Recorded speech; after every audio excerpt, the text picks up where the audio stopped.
Hello friend, आप सभी लोगों का एक बार फिर से बहुत बहुत स्वागत है हमारे यूट्यूब चैनल पर। मेरे हाथ में रखे दोस्तों ये पौधे को देख सकते हैं, तुलसी की तरह दिख रहे हैं। ये तुलसी का पौधा नहीं है, इसे मरुआ का पौधा के नाम से जानते हैं। इसे मेमरी, मरुआ और जैसे कि उत्तराखंड में वन तुलसी के नाम से जानते हैं और मराठी में मुरुआ के नाम से जानते हैं। बहुत जगह हो सकता है आपके यहाँ से दूसरे नाम से जाना जाता हो, तो पौधे को पहचान लीजिए और इस पौधे को देख करके आप हमें कमेंट सेक्शन में ज़रूर बताएं, बिल्कुल ही बताना कि आपके यहाँ से किस नाम से जाना जाता है। दोस्तों, हमारे घरों के आसपास में इसी तरह से बहुत सारा पेड़ पौधा पाए जाते हैं जो किसी न किसी बीमारी में काम ज़रूर आते हैं। हमारे घरों के आसपास में पाए जाने वाले वनस्पति जो होती हैं, जड़ियाँ बूटियाँ होती हैं, पेड़ पौधा होते हैं जो कि कुछ ना कुछ बीमारी में काम ज़रूर आते हैं, लेकिन जानकारी के अभाव में हम इनका फायदा नहीं जानते। जी हाँ, तो आज मैं आप लोगों को इसका फायदा बताऊंगा। अगर हमारे वीडियो में बताया जा रही जानकारी आपको थोड़ी भी अच्छी लगेगी तो वीडियो को लाइक करना, क्योंकि दोस्तों अगर आप हमारे वीडियो को लाइक करते हैं तो हमारा मनोबल बढ़ता है। और मैं आप लोगों को बताना चाहूँगा, अगर आपको किसी भी प्रकार की कोई परेशानी, कोई समस्या से जूझ रहे हैं तो आप कमेंट सेक्शन में जरूर पूछिए, ऑनलाइन रहने पर आपकी बिल्कुल ही मदद की जाएगी। तो चले जानते हैं, बारिश के मौसम में बहुत से कीड़े मकोड़े और मच्छर की संख्या बहुत ही ज़्यादा बढ़ जाती है। तो बारिश के मौसम में घर में आपको एक इसका पौधा ज़रूर गमले में लगाना चाहिए। इसके प्रभाव से, जो इस पौधे हैं, इसकी खुशबू के प्रभाव से मच्छर आपके घरों में नहीं आता और सौंधी महक ये जो है हमारे घरों में खुशबू फैलाता है। और ये पौधा जो आप अपने गमले में बहुत ही आसानी से घरों पे लगा सकते हैं। और साथ ही अगर ये पौधा लगाते हैं तो मलेरिया का ये खतरा से बचाता है, वातावरण को शुद्ध रखता है, डेंगू जैसे, मलेरिया जैसे भयानक बीमारी भी घर पे नहीं आते।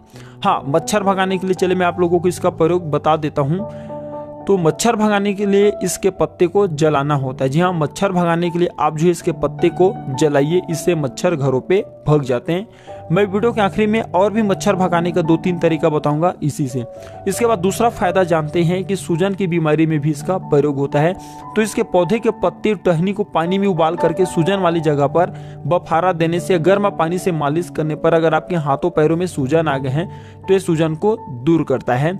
इसके बाद दर्द रोकने के लिए तो इसके पत्ती और टहनी को उबाल करके सूजन की जगह पर, जहाँ पे दर्द हो रहा है वहाँ पे मालिश करना होता है, दर्द दूर होता है। और साथ ही साथ अगर किसी के सिर दर्द हो रहे हैं तो इसके पत्ते का काढ़ा बना करके 2 से 3 चम्मच की मात्रा में पीने से जो सिर के दर्द होते हैं ठीक हो जाते हैं। टीबी बीमारी के लिए, टीबी रोग में इसके ताज़ा जड़ का 5 ग्राम रस को सुबह शाम सेवन करने से जो टीबी की बीमारी होती हैं वह जड़ से समाप्त हो जाती हैं।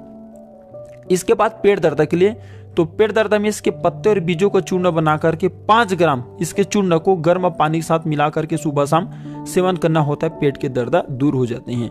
दोस्तों, मैं आप लोगों को बताना चाहूँगा, हमारे भारत भूमि बहुत ही पावन है, बहुत ही ज़्यादा पवित्र है। यहाँ पे हर प्रकार के वनस्पतियाँ हैं, पेड़ पौधा है जो कि किसी न किसी बीमारी में काम ज़रूर आते हैं। हमें हमारे घरों के आसपास में पाए जाने वाले मेडिकल से जब भी थोड़ा बहुत कोई समस्या होती है, परेशानी होती है, तो जा करके दवा फट से लेकर के नहीं खाना चाहिए, थोड़ा बहुत आयुर्वेदिक दवा का प्रयोग करना चाहिए।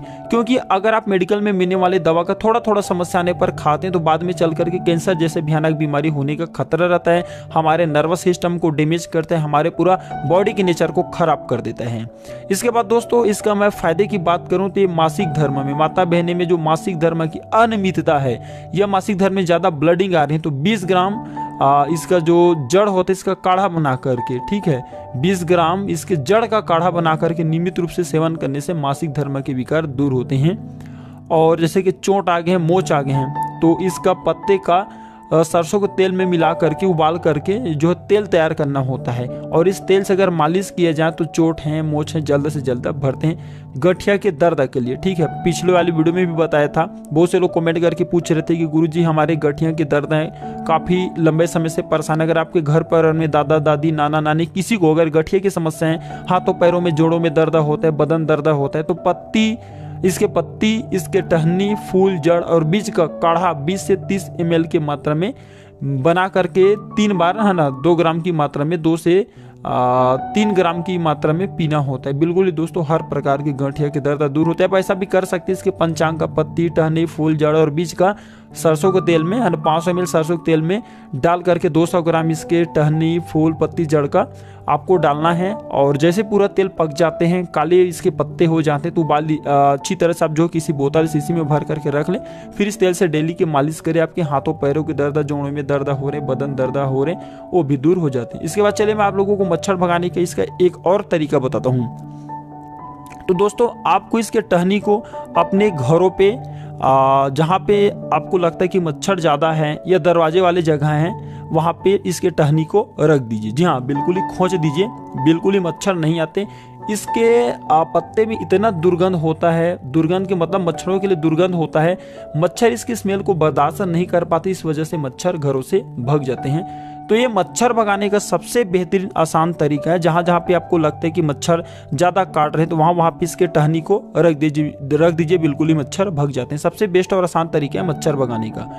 तो आज के लिए बस इतना ही जानकारी पसंद आया है तो वीडियो को लाइक कीजिए, हमारे चैनल को सब्सक्राइब कीजिए। साथ ही साथ दोस्तों हमारे इस वीडियो को अगर आपको लगता है कि यूज़फुल है तो अपने मित्रों में, दोस्तों यारों में, घर वालों में आगे जरूर शेयर करें। वीडियो देखने के लिए धन्यवाद।